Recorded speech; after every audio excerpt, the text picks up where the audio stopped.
One. Good morning, everybody, and welcome to today's Strategy and Communication Services Committee meeting. It is October 15th, 2024. I am the de facto chair, Councillor Thiessen, here in place of Councillor O'Toole, who is away. We also have Councillor Bosch and Mayor Clayton as part of this committee. We'll call this meeting to order. Starting off first, we'll do our land acknowledgement. And so the city respectfully acknowledges the Beaver, Cree, Dene, and Métis people as the original caretakers of these lands and surrounding areas. We are grateful to live, learn, work, and play on Treaty 8 territory within Turtle Island and acknowledge these lands have been home to diverse and sovereign First Nations and Inuit nations since time immemorial. We are blessed to be here. Thank you very much, everyone. Moving on, I'll look for a motion to adopt the agenda. Councillor Bosch, we'll call to question.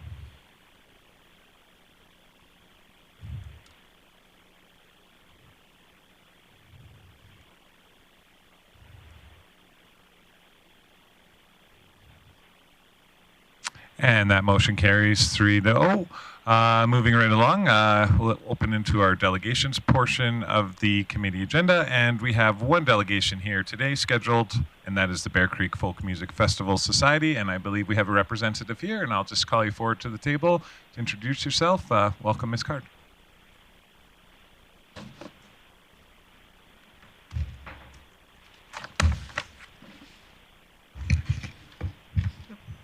Hello.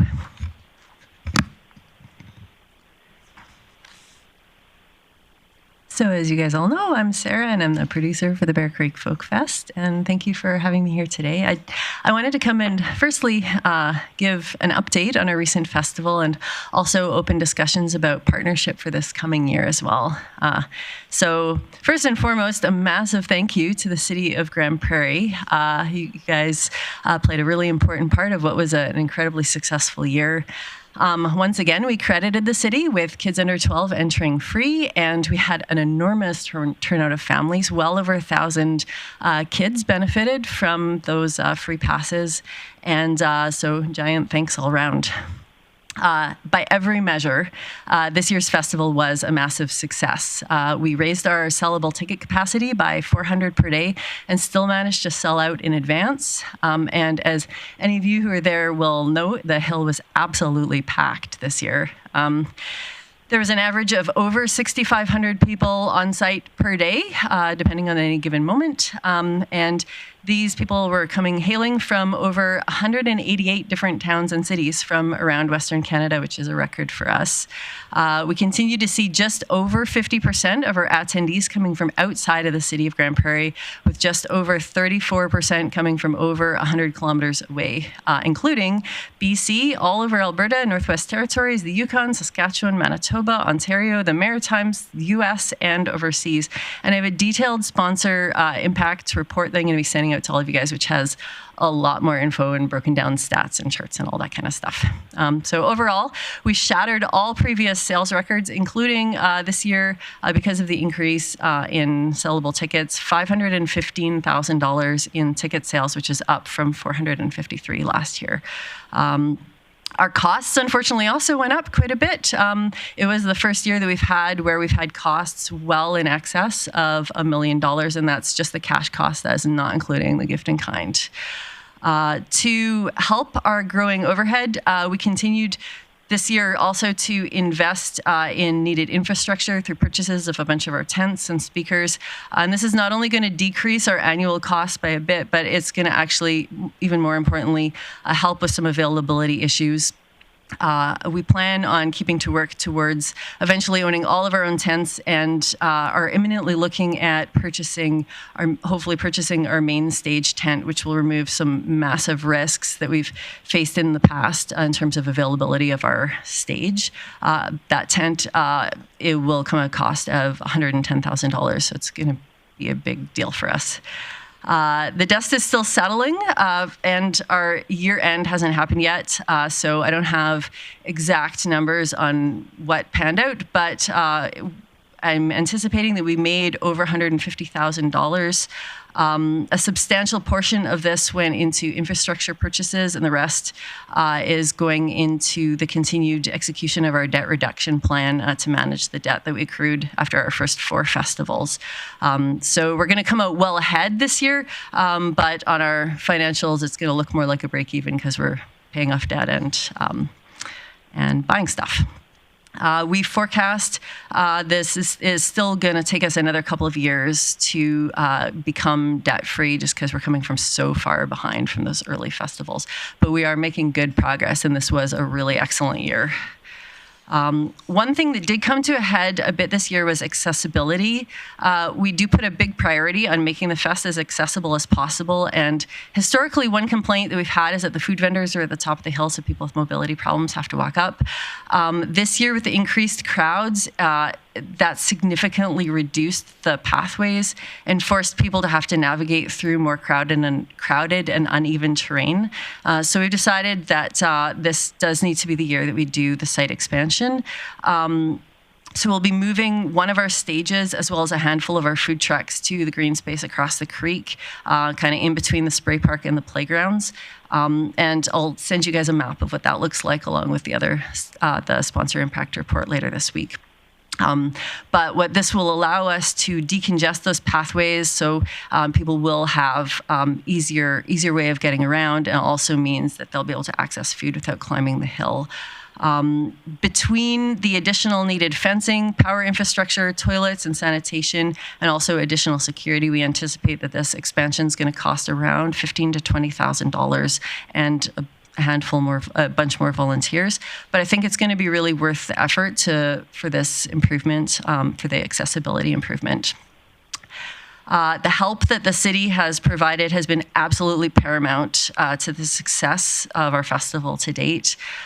In a world where other grants are uncertain year over year, especially the Canada Council grant and provincial funding, and where overall costs have gone up by over 30% in the past few years, and the weather and smoke from fires are becoming an increasing liability, it is absolutely key that we retain stable, reliable funding again this year, especially given that we're adding the wild cards of this site expansion and this main stage tent purchase. So we would be very grateful if the city would support us this year to the same level that they did last year with a sponsorship of $80,000.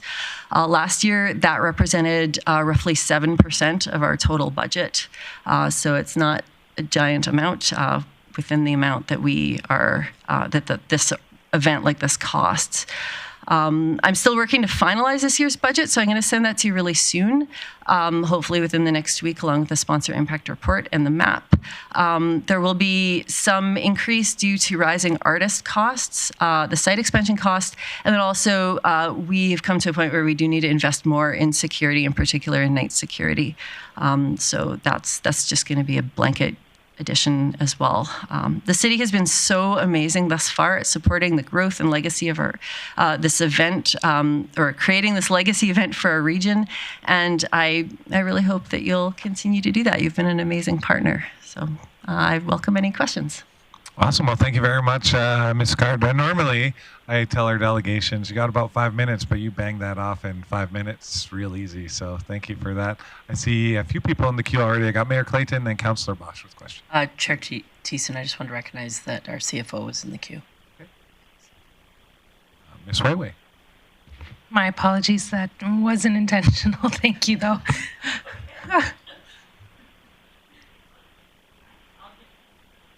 All right, fair enough. Thank you, Mayor Clayton. Councillor Bosch. Thank you. Thank you, Sarah, for the update. My question to you is on the site expansion. Mm-hmm. What is the potential increase in patrons?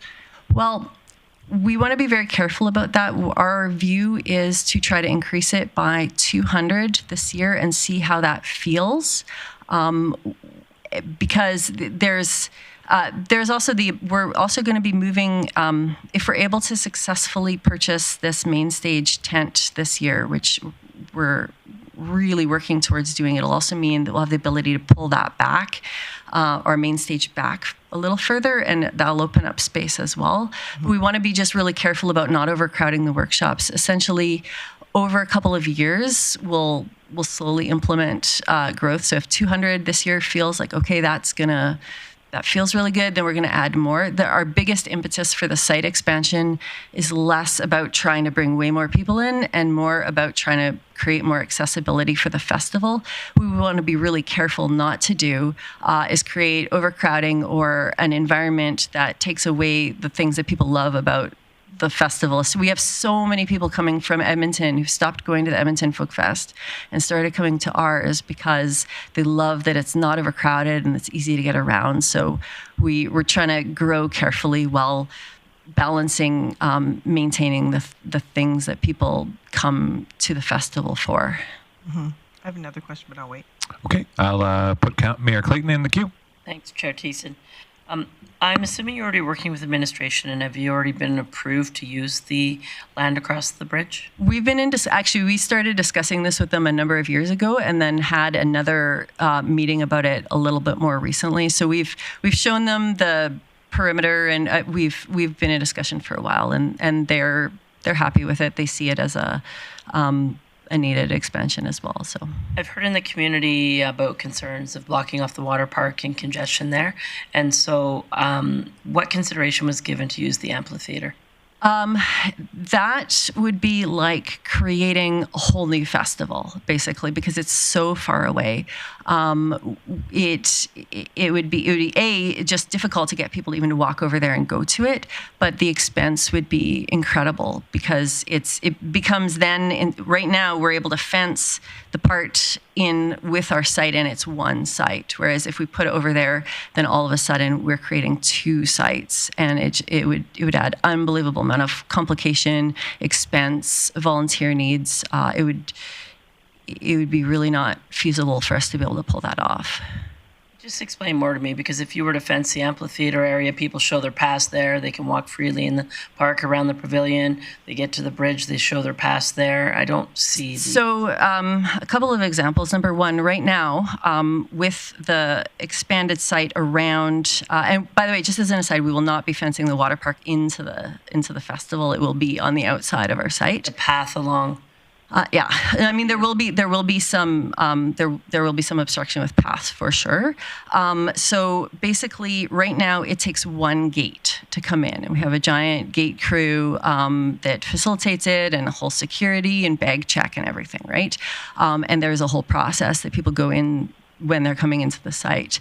And that one gate is going to let everybody who wants to come into any part of the site. Whereas if we put it over there, all of a sudden we need a new volunteer gate, we need a new public gate, we need security for all of that. We need to haul plumbing and like all of our other infrastructure over. From what has been explained to me, because this is, like I said, this would be a better question for Gordy because he's better at explaining it than I am. But it would be literally like creating a whole another little festival over there. Another stage, yeah. But it's more than another stage because, like I said, it's a new gate. It is more fencing, and then it is recreating all the infrastructure, and it means that anytime someone wants to pass between stages, they now have to pass out of the festival site and then pass back into the site, which also will cause traffic flow problems. how much of the trail network are you going to be blocking? Well, like I said, I'll be able to send you guys a map, but essentially there's one, our gate is going to have to take place just outside the bridge. So we're going to basically fence in right where you see from around the playground, and then we're carving out the water park and the skate park. So people are going to have to kind of scoot around that one little trail intersection coming into where our bridge is. And people will have to walk over if they want to kind of get directly over to the skate park. They will have to cross over grass as opposed to a trail in one part. But the playground won't be blocked though. There is at least one of the playgrounds that likely does have to be blocked. But what we're going to do, because to minimize the amount of time that the playground or playgrounds are blocked is that we will be putting our fence, like excluding them right up to the moment we have to. So like in the week of setup, usually we fence off the whole site, but we will not be fencing off the playgrounds during our setup time. And just like right before the festival starts, we'll just nudge that one part of our fence outward to minimize that impact. Our plan as well is to create a lot of awareness about that leading up to the festival and just letting people know that this is something that's going to happen. Bunch of feedback I've gotten, though, is that a lot of the people, there are actually a lot of mums that will be happy about that, in that we've had a lot of parents say that while they're at the festival, the kids are wanting to play at the playground. Now they're going to be able to be inside the site instead of having to leave the site while their kids play and then going back in. So there'll be some of that as well, but and I do understand like there will be some pushback. I'm hoping that the benefit of being able to create a much better accessibility for our low mobility patrons kind of outweighs that to a certain extent. And it's, like I said, we're really starting to get to the point where that's needed. And in order for us to be able to, we're carving out the minimum amount possible while still making the traffic flow within the site realistic. If we kind of edge it in too small, it's going to actually create a giant bottleneck trying to get over. So, yeah. But like I said, I'll send you guys detailed site maps. I wish I had them today, but when do you expect to get approval from the city for the usage of the extra space? To my, I'm not exactly sure how the approval process works. In the meeting that we had with them, it sounded like they were fine with it. I hope I'm not speaking out of turn, but when we discussed it, including fencing in the playgrounds, we were all in agreement that it was going to work. Just that there just needs to be very good public awareness pre-fest and some really good signage, letting people know that on those 3 days that space will be blocked off. Okay, thank you. Some thanks for those questions, Mayor Clayton. Just as a guy who used to use that space by the spray park and also the amphitheater from 2007 to 2010, I can tell you logistically it is a challenging aspect to go as far away to the amphitheater and to fence in both areas.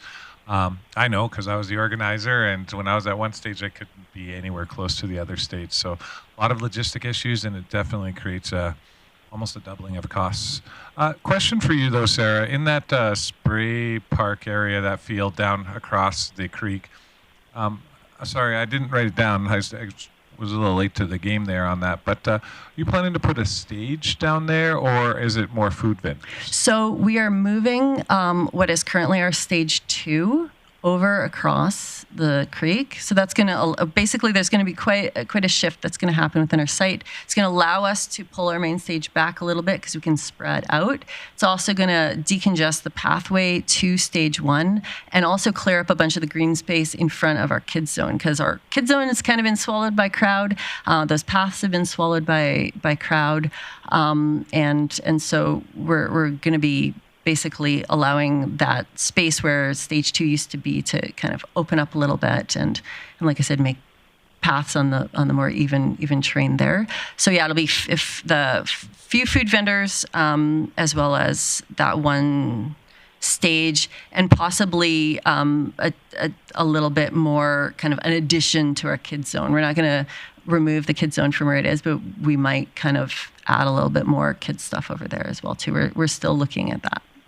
Okay, so just so I'm clear, moving stage 2, a little bit of kids zone fun, and then some vendors down into the old space where stage 2 used to be?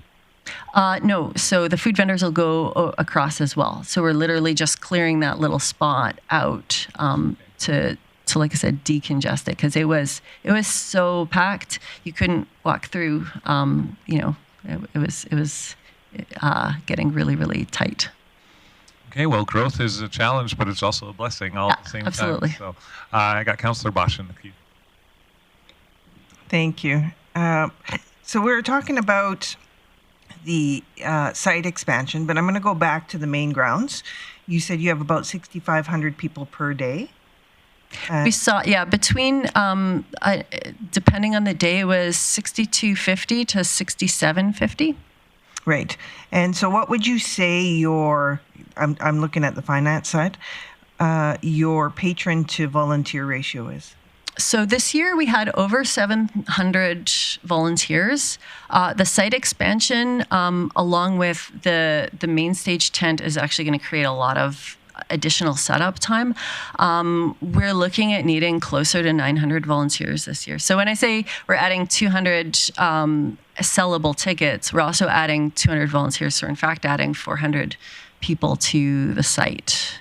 But yeah, so it's about this last year was 700 volunteers versus just shy of 7,000 people. Right.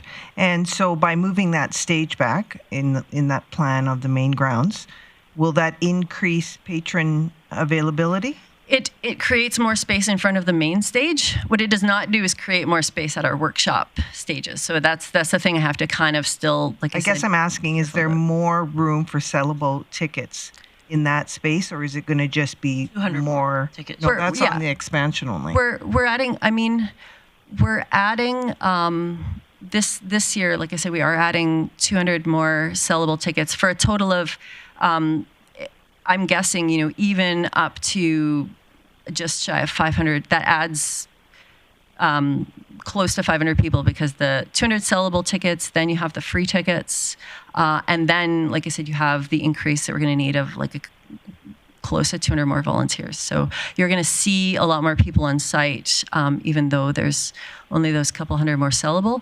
After this year, we're going to look at it and say, okay, we can add more, or, oh, that was good. But we're just trying to take it, we're trying to be smart about it and take it in stages. What we do not want to have happen is there was a mistake another festival made that I watched, where they increased their capacity by too much. They were really proud of themselves because they made tons of money.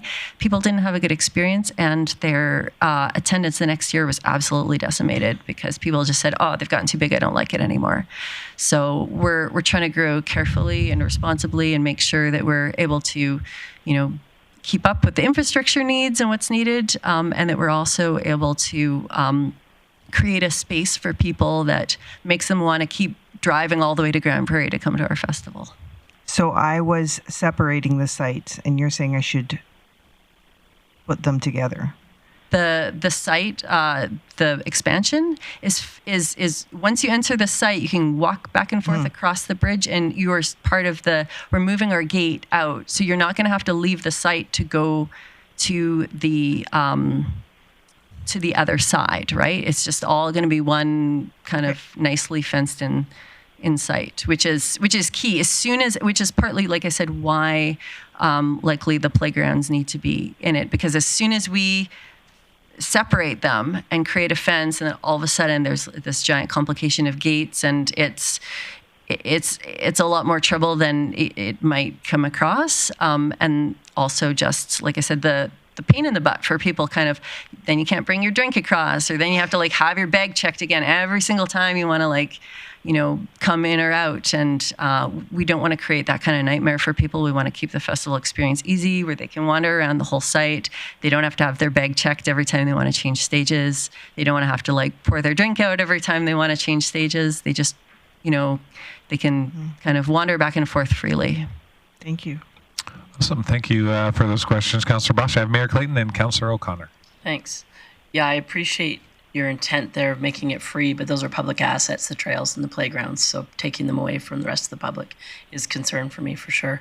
Could you tell me what percentage of your tickets are given away compared to the percentage of tickets that are purchased? We see, so I can break it down. We had last year with like I said, about 6,250 to 6,750 tickets. 3,500 of those were tickets that we made money off of. And then, we have, like I said, our free kids. We have seniors over 80 are free. We have our volunteer, which makes up a giant amount. That's last year was 700. This year it'll be more like 9. Sponsor tickets make up another giant amount. I think that between the sponsor passes, and then the other thing that that creates a lot of free tickets are the neighborhood tickets. We give away free tickets to, like, hundreds of tickets to the adjoining neighborhood.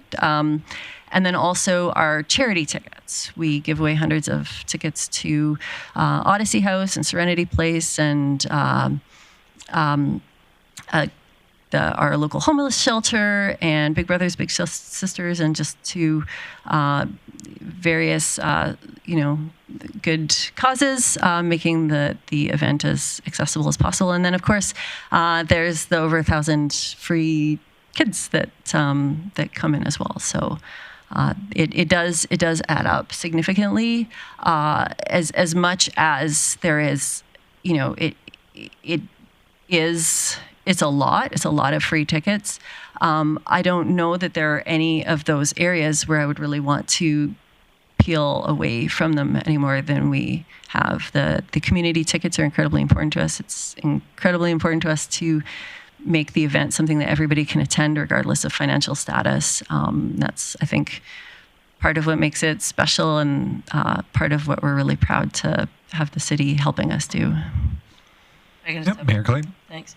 So 6,700 tickets sold, but you had No, it was roughly between, it was, and I'll say an average of 6,500, because it was like 6,250 to 6,750 per day.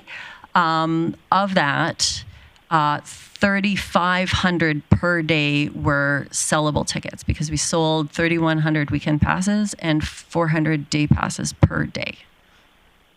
So approximately half of everybody that was there every day was there not having paid. That's correct. Okay, thanks. I'll look to any other questions for the moment. I guess for me, when you have sponsorship, I know the City of Grande Prairie, our contribution goes to ensuring that the kids under 12 can enter into the festival for free. So those tickets to me are pretty much bought and paid for when you're talking about sponsors and stuff like that. When you're talking about giving to charity, that just gives accessibility to so many people who otherwise wouldn't be able to enjoy it. And I know I've paid for our single mother on 2 separate festival occasions. One had 2 kids, one had 3 kids. And they were all under 12. And I said, well, if I buy your ticket, then your kids get in for free. And so that was the impediment for both those moms. And so that's what it did. It was a cheap one for me, and I felt like I was supporting 7 people going to a festival, which is really, really great. And I'm sure there's other good Samaritans out there. I'm not here to toot my own horn. Any other questions for Ms. Cardinal? Seeing none. Thanks for coming in today and updating us on all the good stuff that the festival was able to accomplish here this year. I look forward to seeing the expansion plans and your sponsorship detailed plans, and hearing more about the festival as we move forward towards, I guess, the season, when we start seeing those applications and other stuff coming in. But thanks a lot for all the work that you do in the community, Ms. Card. Well, thank you so much. And again, I can't overstate how grateful we are for everything that the city has done. We would not be here today if it hadn't been for the support from the City of Grande Prairie. And, that's a legacy that you guys are helping us build, and we're incredibly grateful for that. Awesome. Thank you so much again. Thank you. Right, moving right along into the next item on our agenda, which is a service area update. Now, normally I would turn it over to Chief Glavin, but I'm the chair of the Strategy and Communication Services Committee, so I'm going to turn it over to Chief Tarrant for his service area update. Thank you, Chair Thiessen, for the update today. We have in the legislative services area, board and committee recruitment remains a priority, with the plan and scheduled communications and marketing to the public over the next month. For corporate communications, we've had various announcements issued, including ongoing traffic and road construction updates, which are many of which are wrapping up. The fall pruning is underway. Fire smart vegetation management set to temporarily close key trails, and working on the point-in-time count that's been announced. The next engagement event is scheduled for October 21st, and it's the Transit Services Open House. In intergovernmental affairs, we recently had the president of Prairie's Can in Grande Prairie, and we were able to meet. Administration was able to meet with the president, and as well as they hosted some roundtables with various economic development individuals within the community. Also, we were able to have a meeting with Build Alberta to talk about some of the shared advocacy priorities on the building and inspections, safety code inspections front. And so we're going to be working together with them to look at a number of the things we can do together there. With corporate marketing, we've welcomed our new digital content creator. Some of you may have met him. He will be out and about capturing photos and videos, and you'll start to see, and you may have seen some of his work already launched. We were excited to have Weyerhaeuser renew their sponsorship at the Design Works Center North Arena for $10,000.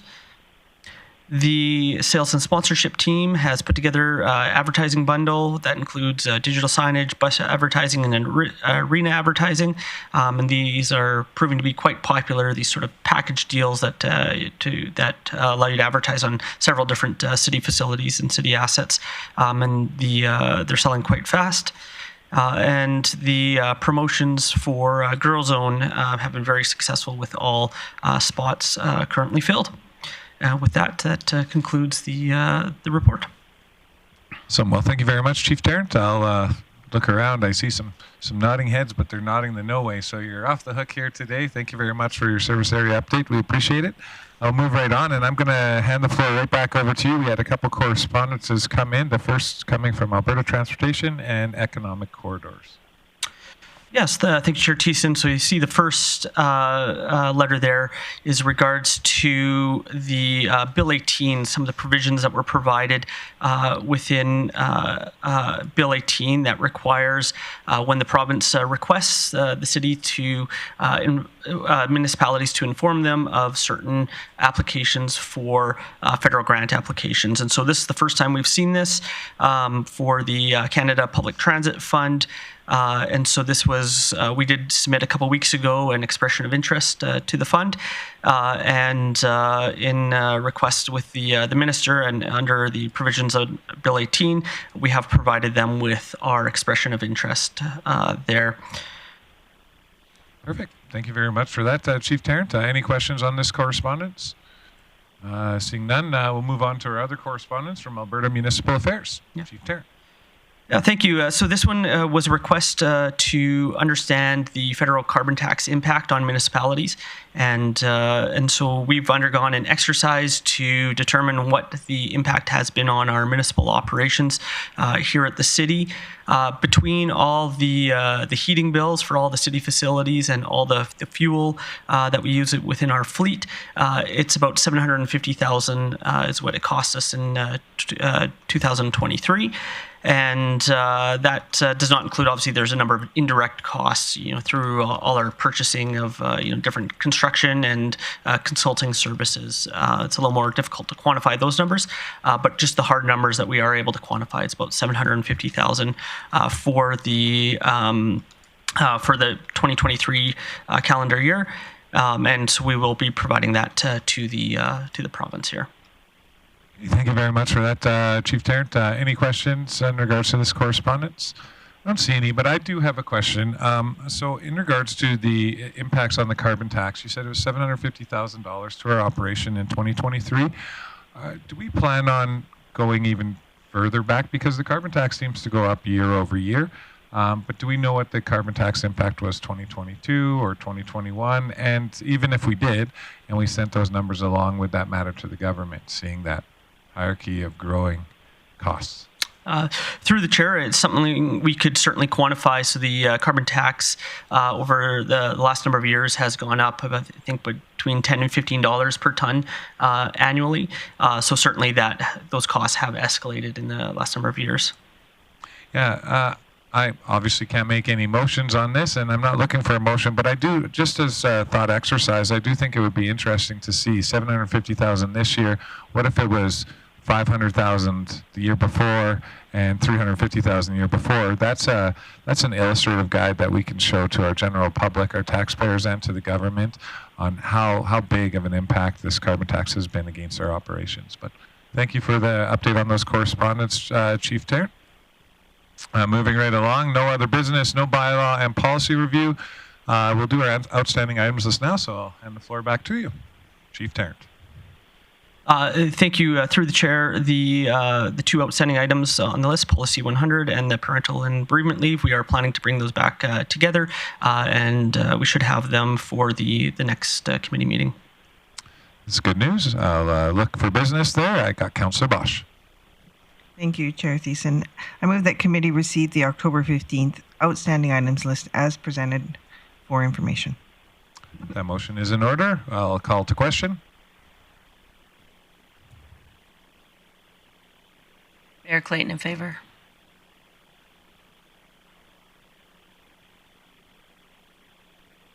And that carries unanimously. Now, moving on to our next item, we have item 10.1 and a motion I will be looking for to go into camera. Councillor Bosch. Councillor Bosch moves that we go into camera.